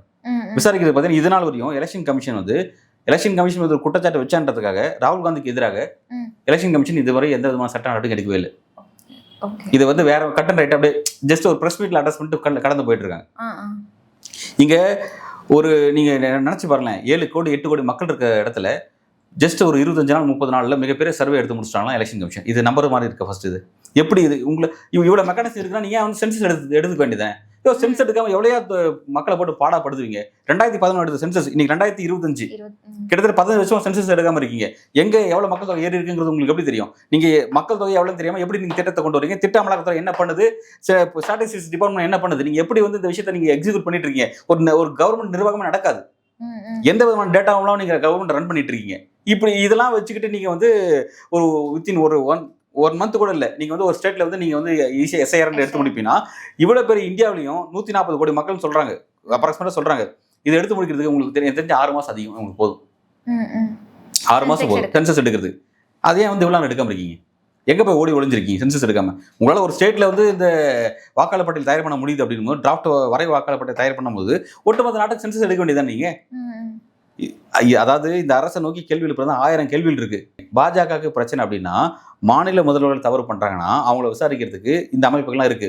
இந்த அமைப்பு எங்கேயாவது பாஜக இந்த 10-11 வருஷம் நீங்க பாத்துக்கோங்க, இந்த 11 வருஷத்துல சிபிஐ எங்கேயாவது பாஜகவுடைய எம்பி எம்எல்ஏக்கள் அல்லது பாஜகவுடைய மினிஸ்டர்ஸ் அல்லது பாஜகவுடைய முதல்வர்கள் இந்த ஸ்டேட்ல போயிட்டு எங்கேயாவது அவங்களுக்கு எதிராக ரைடு பண்ணியிருக்காங்களா? இல்ல. ரைடு பண்ணி ஏதாவது நிரூபிச்ச மாதிரி ஆதாரம் தான் எடுங்க. இவங்க பயஸ்டா இருக்காங்க, விசாரணை அமைப்புலாம் பயஸ்டா இருக்காங்கன்னு சொல்றாங்களே, அந்த பயஸ்டை போக்கிக்கிறது கூட அவங்க அரசியல் செய்ய தெரியல. திடீர்னு நாளைக்கு திடீர்னு அவங்களே ஒரு உள்துறை அமைச்சருடைய வீட்டு ஒரு ரைடு பண்ண வேண்டியதானே, இடி வச்சு சும்மா ஒரு பேருக்காக பண்ண வேண்டியதானே, கண்துடைப்புக்காக பண்ண வேண்டியதானே. இல்லை பிரதமருடைய அலுவலகத்தில் அவர் வீட்டில் போய் தனிப்பட்ட அவர் வீடியோ இல்லைங்கிறாரு, எங்கே ரைடு பண்ணுவான்னு தெரியல, அவருக்கு வந்து அங்கே போய் ரைடு பண்ண வேண்டியது அப்படிங்கிறாங்க. சென்ட்ரல் இப்போ இதில் மகாராஷ்டிராவில் தேவேந்திர ஃபட்னாவிஸ் சிஎம் இருக்கார், அவர் வீட்டில் போய் ரைடு பண்ணுங்க. RS மோகன் பகவத் அவர் வீட்டு போய் ரைடு பண்ணுங்க. உங்கள் ஸ்டேட்டில் எவ்வளோ சிஎம்ஸ் இருக்காங்க, ஒரு ஸ்டேட்டில் யூபி யோகி ஆதித்யநாத் வீட்டில் போய் ரைடு பண்ணுங்க. ஏதாவது இடி ரைடோ சிபி ரைடோ நீங்கள் பண்ணி பாருப்பா, அது பேலன்ஸ் இருக்கு. அப்படி கூட உங்களுக்கு ஒழுங்காக பண்ண தெரியும். அது ஃபுல்லாக திரும்ப எதிர்கட்சி நோக்கி தான் வருது. அவங்க யார் வீட்டுக்கு ரைட்டுக்கு வராங்களோ, இதுதான் அரவிந்த் கெஜ்ரிவால் ஒரு சூப்பரான ஒரு கேள்வி கேட்டார், நெத்தடி கேள்வி கேட்டார். அரவிந்த் கெஜ்ரிவால் வச்சு டார்கெட் பண்ணி தான் அமித்ஷா சொல்றாரு, சிறைக்குள்ள நீங்க இருந்துகிட்டு நீங்க எப்படி வந்து முதல்வராக கையெழுத்து போடுவீங்க? ஒரு முதல்வர், மாநில முதல்வர் எங்க இருக்கானா சிறையில் இருக்காருப்பா அப்படின்னு சொல்றது எவ்வளவு அசிங்கமா இருக்கு. அப்ப அதெல்லாம் போக்கணும் தானே இதை கொண்டு வரேன்னு சொல்றாங்க. இப்போ இவர் கேட்டாரு, ஒரு குற்றவாளி உங்க கட்சியில சேர்ந்தான் அப்படிங்கிறதுக்காக அவனோட குற்றம் நீக்கப்பட்டு அவன் புனிதராக்கப்பட்டு அவன் வந்து தேர்தல் நிற்கிறதுக்கான வாய்ப்புகள் வழங்கப்பட்டு அவன் மக்கள் பிரதிநிதியாக ஆக்கப்பட்டு பிறகு அவன் மாநிலத்தினுடைய அமைச்சராகவோ அல்லது மத்திய அமைச்சராகவோ அல்லது எம்ஓஎஸ் ஆகவோ அல்லது மாநிலத்தினுடைய டெபுட்டி சிஎம் ஆகவோ கூடுதலாக மாநிலத்தினுடைய முதல்வராகவோ இது போன்ற கான்ஸ்டியூஷன் போஸ்ட்டுக்கு அவனை கொண்டு வரக்கூடிய பாஜக நீங்க யாரு அப்படின்னு கேட்குறேன். அது சும்மா சொல்லலை, இதுக்கான எக்ஸாம்பிள்ஸ் இருக்கு. இன்னைக்கு என்சிபி அஜித் பவர் ஃபேக்டர் இருக்குல்ல, அஜித் பவர் யார்? அஜித் பவர் மிகப்பெரிய 7,000 கோடி 70,000 கோடி ஊழல் செஞ்சார் அப்படின்னு சொல்லி பிரதமர் மோடி சொன்னார். சொல்லி 2 மாதம் கூட ஆகலை, அவர் வந்து கட்சியை உடச்சிக்கிட்டு வந்து பாஜக வந்து சேர்ந்தார். மாநிலத்தினுடைய நிதித்துறை அமைச்சரானார், டெபுட்டி சிஎம் ஆனார். அவர் இவங்க தான் கொடுத்த அழகு பார்த்தாங்க. இது வெஸ்ட் பெங்காலுடைய முன்னாள் பாஜக தலைவர் சுவேந்த அதிகாரி, அவர் யார்? திரிணாமுல் காங்கிரஸில் இருந்தார். அவர் தான் ஊழல் அலிகேஷன் இருக்கு. அவளை ஏன் கிளாசிக் எக்ஸாம்பிள் நம்ம அசாம் சிஎம் ஹேமந்த விஸ்வ சர்மா. இவர் வந்து சாரதா சிட்பண்ட் வழக்கில் வந்து கைது செய்யப்பட்டு கைது செய்யப்பட்ட வழக்கு அவரோட வழக்கு போயிட்டு இருக்கு. இன்னும் அந்த கேஸ் போயிட்டு இருக்கு. அந்த வழக்கில் இவரும் சுவேந்த அதிகாரி இன்னும் சில நபர்கள்லாம் வந்து ஜாயின்ட் நபர்களாக வந்து சிக்கனவங்க அதெல்லாம். ஆனால் இப்போ அந்த வழக்கு வந்து என்ன ஆச்சு தெரியல. இன்னைக்கு வந்து அந்த நபர் அவர் காங்கிரஸ், ஹேமந்த விஸ்வ சர்மா காங்கிரஸுடைய முக்கியமான கேட்டவர். அவர் இந்த வழக்கில் சிக்கினதுனால இன்னைக்கு பாஜக அன்னைக்கு போனதால ஒரு மாநிலத்தின் முதல்வராக இருக்கார். இப்போ அவர் மீதான வழக்கு எங்கே போச்சு? அந்த வழக்கு ஏன் இடி ஏன் விசாரிக்கல? ஏன் சிபிஐ உள்ள போல? ஏன் ஐடி உள்ள போல? என்னாச்சு அந்த வழக்கு? நீங்க பிடிக்கிற வரையும், நீங்க ஒருத்தர் காரணம் பண்ற வரையும், அதாவது எதிரணியில் இருக்கவங்க மீது குற்றச்சாட்டு வைப்பீங்க. அவளை ஏன் செந்தில் பாலாஜியே சொன்னாரு. செந்தில் பாலாஜி மிகப்பெரிய ஜாப் ராக்கெட் கேஸ்ல சிக்கினார் அப்படிங்கிறது நமக்கு தெரிஞ்ச விஷயம். அப்படிப்பட்ட நபர் வெளியே வரும்போது என்ன சொன்னார்னா, என்ன பாஜக சேர சொல்லி கட்டாயப்படுத்துறாங்க இடிங்கிறாங்க. பாஜக சேர சொல்லி இடிக்கு யாருக்கு? இடி என்ன பாஜகவுடைய ஸ்போக் பர்சனா? இடி என்ன பாஜகவுடைய பிரச்சார ஊடகமா? இடிங்கிறது இண்டிபெண்டன்ட் பாடி, எல்லா மக்களுக்குமான ஒரு நிர்வாக ஸ்ட்ரக்சர். அது எப்படி வந்து தனிப்பட்ட முறையில் வந்து அவரை வந்து பிரச்சாரம் பண்ண இது அவர் சொன்னார். செந்தில் பாலாஜி சொன்னது விஷயம். இந்த மாதிரி எவ்வளோ விஷயங்கள் இருக்கு. அப்போ இதை தான் அரவிந்த் கெஜ்ரிவால் கேட்குறாரு, உங்கள் கட்சியில் ஒருத்தர் சேர்ந்தான்றதுக்காக அவனை புனிதராக்கி அவன் மீதான எல்லா ஊழல் வழக்கையும் முடிச்சு விட்டு அதெல்லாம் எடுத்து ஓரமாக வச்சிருவாங்க. அது இருக்கும், திரும்ப தேவைப்படும் பயன்படுத்துவாங்க, எடுத்து ஒரு ஓரம் வச்சுப்பாங்க. அப்போ நான் இப்படி கேட்பேன் சார், செந்தில் பாலாஜி விஷயத்துல கூட டிஎம்கே அதான பண்ணிட்டு இருக்காங்க. செந்தில் பாலாஜி விஷயம் டிஎம்கே அதான் பண்றாங்க. அதான் இது எப்படின்னா, தேவைப்படுறவங்க தங்களுக்கு ஏற்ற மாதிரி பயன்படுத்துறாங்க, தங்களுக்கு சக்திக்கு போன மாதிரி எல்லாரும் பயன்படுத்துறாங்க. அப்படிதான் இப்போ சப்போஸ் எதிர்கட்சியாக இருக்கும்போது அவங்களுடைய பாதிக்கப்பட்ட அரசியல் செய்வாங்க, அவங்களே ஆளுங்கட்சியாக மாறும்போது நாளைக்கு அவங்கள அதை தங்களுக்கு ஏற்ற மாதிரி பயன்படுத்துறாங்க. செந்தில் பாலாஜி சப்ஜெக்ட் வேற, நான் என்ன கேட்குறேன், இந்த சப்ஜெக்ட் வேற. இந்த சப்ஜெக்ட் என்னன்னா, தேசிய அளவில் ஒரு சட்டம் கொண்டு வராங்க. இதோட சுப்பீரியர் பவர் யார்கிட்ட இருக்க போகுதுன்னா ஒன்றிய அரசு தான் இருக்க போகுது. ஏன்னா மாநில முதல்ல கைது செய்யக்கூடிய அதிகாரம் யார்கிட்ட இருக்க போதும், விசாரணை அமைப்புகிட்ட தான் இருக்க போகுது. அந்த விசாரணை அமைப்புகளை லீட் பண்ண போகிறது யாருன்னா யூனியன் கவர்மெண்ட் தான், ஸ்டேட் கவர்மெண்ட் கிடையாது. இடி வந்து ஸ்டேட் கவர்மெண்ட்டை ரன் பண்ண முடியாது, அவங்களால ஹோல்ட் பண்ண முடியாது. அதே மாதிரி சிபிஐ அவங்களால வந்து ஹோல்ட் பண்ண முடியாது, அதோட பவர் அங்கே இருக்குது. ஸோ அப்படி இருக்கும்போது இது ஈஸியாக வந்து எதிர்கட்சியில் அக்யூஸ் பண்ணுறதுக்கு வாய்ப்பு இருக்குது, அவங்களை தூக்கி காரணம் பண்ண வாய்ப்பு இருக்குது. ஸோ வந்து கடந்த காலத்தில் இந்த மாதிரி விஷயம் நடந்துருக்கு. அரவிந்த் கெஜ்ரிவால் இன்னொரு விஷயம் சொன்னார், நீங்கள் வந்து ஒருத்தர் புனிதப்பட்டம் ஆக்கி அவரை வந்து உங்கள் கட்சியுடைய பிரதிநிதியை ஆக்கி அவரை வந்து கான்ஸ்டியூஷன் போஸ்ட் நீங்களே அவர் கொடுக்குறதுலாம் வேற, அது வச்சுங்க. இன்னொரு விஷயமே நீங்கள் பண்ணுறீங்களே, ஒருத்தர் அக்யூஸ் பண்ணி அவர் வந்து குற்றவாளியை நிரூபித்து அவருக்கு சிறைக்கு போய் சிறையில் விசாரணைலாம் முடிஞ்சு அவர் தன்னை குற்றமற்ற வெளியே வந்ததுக்கப்புறம் அவர் குற்றவாளின்னு சார்ஜ் பண்ணீங்களே, சார்ஜ் பண்ண அந்த நபர் அவங்க பிரதமராக இருக்காங்க, உள்துறை அமைச்சராக இருக்காங்க, XYZ மினிஸ்டர் போஸ்ட் இருக்காங்க, அவங்களோட பதவி யார் படிக்கிறது அப்படின்னு கேட்குறேன். அப்போ இந்த மாதிரியான விஷயங்கள் நடக்குது, இப்போ அதெல்லாம் யாருன்னு கேட்குறாங்க. இப்போ இவங்களோட விஷயம் நல்லா புரிஞ்சுக்குங்க. 31 நாள் ஆயிடுச்சுன்னா உன்னோட பதவி பறிக்கப்படும் அப்படின்னா இங்கே விசாரணைகளே தேவையில்லைன்றதான் அர்த்தம். ஒருத்தர் தூக்கி நீ 30 நாள் உள்ள வச்சே போதும், time limit 30 days, faster leave கிடைக்கும், அவ்வளோ வெயிட் பண்ண முடியாது.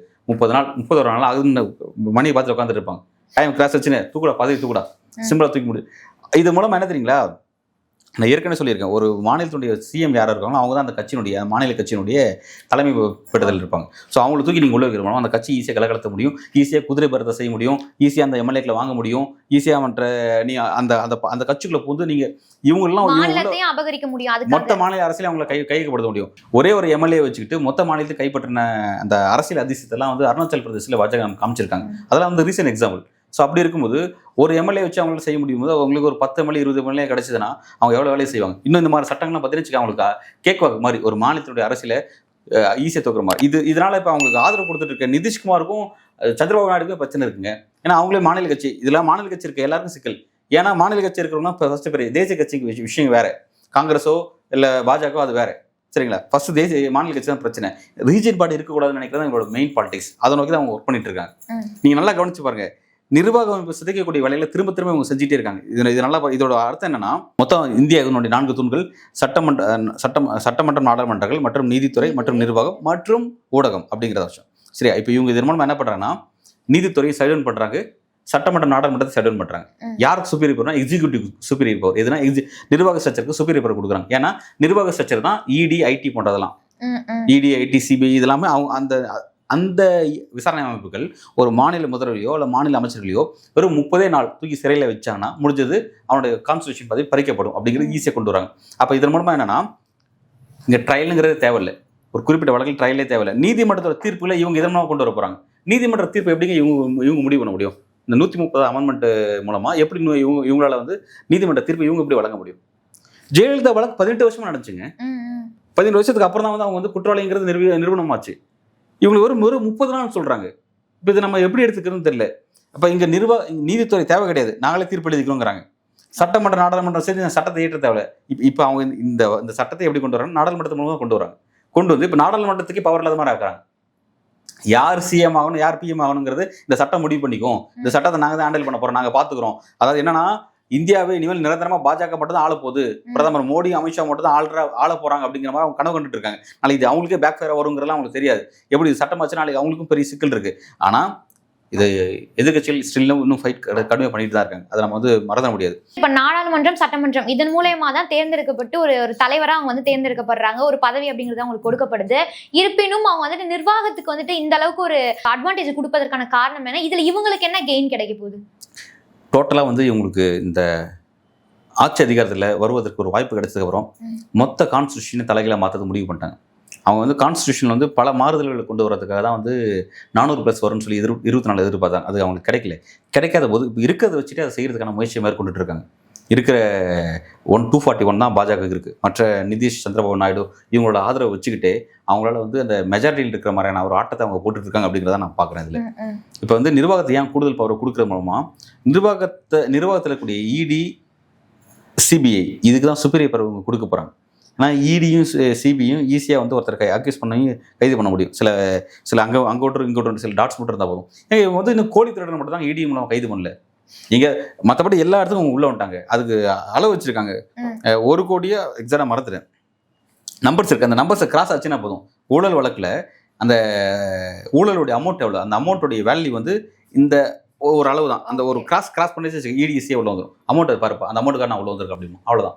நீங்க பழைய மாநிலத்தில் நீங்க 20 வருஷத்துக்கு முன்னாடி 50 வருஷத்துக்கு முன்னாடி நீங்க கிரைம் பண்ணியிருப்பீங்க, எப்போ கிரைம் பண்ணியிருப்பீங்க. அடுத்து நீங்க திருந்தி வாழுவீங்க.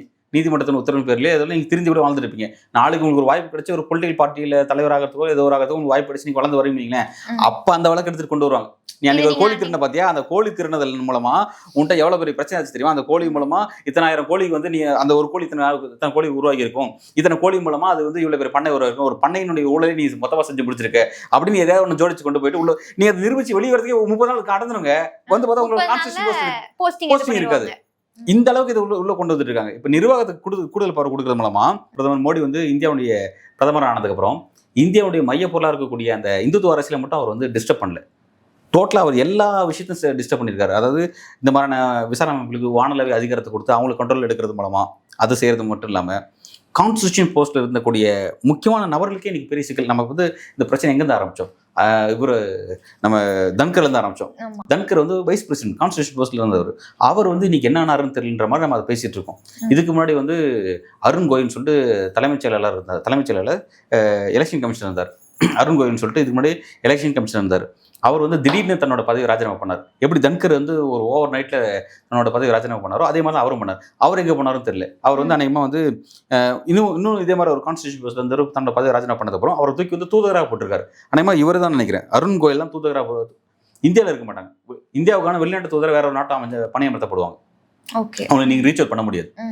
இந்த மாதிரி அதாவது நல்லா பாருங்க, பாஜகவுடைய ஸ்போக் பர்சன் நீங்க தண்டிச்சினாவோ இல்ல உங்களுடைய பிரசிடென்ட்டையோ இல்ல உங்களுடைய ஜெனரல் செக்ரட்டரியோ நீங்க தண்டிச்சினா அதை யாரும் கேட்க மாட்டாங்க.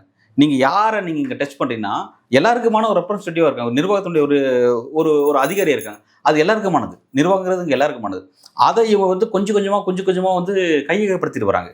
ஸோ வந்து அது கையகப்படுத்திட்டு வரும்போது அதுக்கு ஒரு சுப்பீரியர் பவர் இவங்க கொடுக்கறது மூலமா இது ஒரு மோசமான இடத்துக்கு நகர்ந்து போகுது. நாளைக்கு வந்து ஒரு இடி டைரக்டர் நினைச்சா அவர் என்ன வேணாலும் ஒரு முடிவு எடுக்கலாம். ஒரு மாநிலத்தில் முதல்ல அவர் தனிப்பட்ட முறையில் அவர் டீல் பண்ண ஆரம்பிக்கலாம். இடி ஃபுல்லாகவே இடியும் சிபி இவங்க கண்ட்ரோலில் இருக்குன்னு நினைச்சிட்டு இருக்காங்க. சப்போஸ் உங்களுக்கு எதிராக ஒரு நிலைப்பாடு எடுத்தால் என்ன எடுப்பாங்களான்னு தெரியல, அது வேற மாதிரி விஷயம் இல்லைங்களா. நல்லா பாருங்க, அதிகாரிகள் கைக்கு அதிகபட்சமான பவர் போகும்பொழுது அதோட பிரச்சனை யாருன்னா மக்களுக்கு தான். ஏன்னா அதிகாரிகளை மக்களால் எதுவும் பண்ண முடியாது.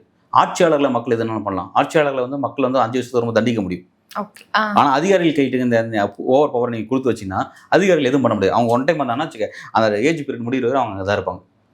அப்போ இது வந்து இது நீங்கள் என்ன மாதிரி இந்த நாட்டை எங்கே நீங்கள் பியூரோக்ராட்ஸ்ட்டு கொண்டு போயிட்டு இருக்கீங்க. பிரிட்டிஷ் பீரியட்ல இருந்தபோது பிரிட்டிஷ் எப்படி வந்து அங்கே வந்து கவர்னருக்கு நியமன கவர்னருக்கு சுப்பீரியர் பவர் கொடுத்துருந்தானோ அங்கே பிரிட்டிஷ் பீரியட்ல மக்களால் யாரும் தேர்ந்தெடுக்க முடியாது. அவன் தான் அவனோட நிர்வாகம் ஆட்சி அதிகாரம் தான்.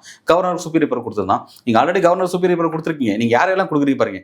கவர்னர் சுப்பீரியர் பவர் கொடுத்து ஒரு பேரல் கவர்மெண்ட் ரன் பண்ணுறீங்க. அதே மாதிரி இடி ஐடி சிபிஐ உள்ளிட்ட இந்த விசாரணை அமைப்புகளுக்கு கூடுதலாக பவர் கொடுத்து யார் வேணாலும் எப்போ வேணாலும் கைது பண்ணுறீங்க. கைது பண்ணிட்டு இப்போ என்னன்னா சட்டமே கொண்டு வர போறீங்க. அவங்க இவ்வளோ நாள் இருந்தாலும் அவனோட பதவி பறிக்கப்படும் அப்படிங்கிறீங்க. ஈஸியாக உங்களால் வந்து ஒரு இந்த சட்டம் அமல்படுத்தப்பட்டுச்சுன்னா நாளைக்கு வந்து நீங்கள் நாளைக்கு ஸ்டாலின் கைது செய்யப்படலாம், மம்தா பானர்ஜி கைது செய்யப்படலாம், பினராயி விஜயன் கைது செய்யப்படலாம், ஹேமந்த் சோரன் கைது செய்யப்படலாம். இது எப்படி வேணா பாயும். தெலுங்கானா இருக்க ரேவந்த் ரெட்டி கைது செய்யப்படலாம், சித்தராமையா கைது செய்யப்படலாம். யாராலும் ஈஸியாக தூக்கப்படும். இப்போ கிட்டத்தட்ட ஒரு 7-8 மாநில முதல்வர் இருக்காங்க. அவங்களுடைய எதிர்காலம் ஃபுல்லாகவே பொலிட்டிக்கலில் கேள்விக்குறி தான். இது யாராலும் பாதிக்கும். பாஜக ஆளக்கூடிய மாநிலங்கள் மட்டும் தான் இப்போ அமைதியாக இருக்குது இந்த விஷயத்தில். மற்ற எல்லா மாநிலங்களும் இந்த விஷயத்தில் பாதிக்கப்படக்கூடிய விஷயம் தான். எதிர்கட்சியில் காங்கிரஸ் உள்ளிட்ட எல்லா தேசிய கட்சி மாநில கட்சி எல்லாமே பாதிக்கப்படக்கூடிய விஷயம் தான். ஸோ திரும்ப இந்த விஷயத்தில் தொடர்ச்சி அவங்க பேசிகிட்டே இருக்காங்க. இது கடைசியாக ஒருவேளை இது இப்போ ஜேபிசிக்கு போயிருக்கு. ஜாயின்ட் பார்லிமெண்ட் கமிட்டி வந்து இந்த விஷயத்தை விசாரிக்கிறதுக்கு போயிருக்கு. அதில் ஏற்கனவே இவங்க தான் ஸ்கோர் பண்ணுறாங்க. ஏன்னா இவங்களோட பிரதிநிதி தான் அதிகம். 21 இவங்க இருப்பாங்க. 10 எம்பி வந்து எதிர்கட்சிகள் இருப்பாங்க. இவங்களோட ஸ்ட்ரென்த்தாக மெஜாரிட்டியாக இருக்கும். ஸோ அங்கேயும் இந்த சட்டம் வந்து ஏன்னா எதிர்கட்சியில் கொடுக்கக்கூடிய எந்த விதமான கன்சர்னையும் அக்செப்ட் பண்ணவே மாட்டாங்க. ஸோ வந்து அது அவங்களோட சட்டமாக தான் முழுமையான வடிவம் பெற்று வரும். எப்படி வகுப்பு வந்துச்சோ அந்த மாதிரி தான் வரப்போகுது. ஸோ வந்துச்சுன்னா இறுதியில் நீதிமன்றத்தில் அது தீர்க்கப்படக்கூடிய இடத்துக்கு போகும். ஏற்கனவே நீதிமன்றம் வந்து ஆளுநருக்கும் குடியரசுத் தலைவருக்கும் டெட்லைன்லாம் ஃபிக்ஸ் பண்ணி அந்த ஒரு சுப்பீரியர் பவர் உங்களுக்கு சுப்பீரியர் பவர் எனக்கு சுப்பீரியர் பவர் இருக்குன்னு சொல்லிட்டு தங்களுடைய நீதிமன்றத்தில் தங்களோட சுப்பீரியர் பவர் எடுத்து அந்த இயற்கை நீதி எடுத்து நம்மளோட தமிழ்நாடு அரசு தொடுத்த ஆளுநருக்கு எதிரான வழக்கு தான் பெரிய பிரச்சனை. அதிலே வந்து அவங்க வந்து பெரிய நெருக்கடிக்குள்ளாக இருக்காங்க. ஸோ வந்து எப்படியெல்லாம் ஒர்க் பண்ணிட்டு இருக்காங்க பாருங்க. பாஜக நல்லா கவனிங்க, எந்த பக்கம் அனுப்பப்பட்டாலும் புதுசாக ரூட்டை கண்டுபிடிச்சு வந்துட்டே இருப்பாங்க. இப்போ இந்த அளவுக்கு யோசிச்சு வராங்க பார்த்தீங்களா. இப்போ இப்படி பண்ணா ஒன்று சரியாகும் அப்படின்னு வராங்க பார்த்தீங்களா. கடந்த காலத்துக்கு முன்னாடி ஈஸியாக மாநில முதல்ல கைது பண்ண முடிஞ்சது. ஆனால் அவங்களோட கான்ஸ்டியூஷன் போஸ்ட்டை கைது பண்ண முடியல, அதை அரெஸ்ட் பண்ண முடியல. இப்போ அதை அரெஸ்ட் பண்ணுறது தான் இப்போ வந்து புதிய ரூட்டை கொண்டு வராங்க. இதை வந்து எக்ஸிக்யூட் பண்ணி முடிச்சாங்கன்னா நிச்சயமாக ஒரு பெரிய சிக்கல் இருக்குது. இது உண்மையிலே இது கருப்பு சட்டம் தான்.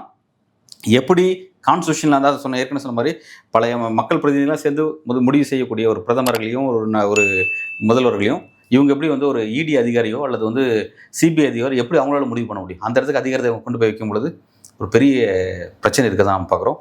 உண்மையிலே வந்து இந்த சீரியஸான விவகாரம் எப்படி தீர்க்கப்படுது அப்படிங்கிறத நான் அனைவரும் நீதிமன்றத்தெல்லாம் தீர்க்கப்படும் அப்படிங்கிறது என்னுடைய நான் அவதானிக்கிற விஷயமா இருக்கு. ஜெகதீப் தன்கர் அவருடைய பதவி விலகல் பற்றியும் அதே மாதிரி இப்போ ஒன்றிய அரசு கொண்டு வந்திருக்கக்கூடிய அந்த பிளாக் லா அந்த கருப்பு சட்டத்தை பற்றியும் கருத்துக்கள் பகிர்ந்து கொண்டீங்க. மிக்க நன்றி. நன்றி.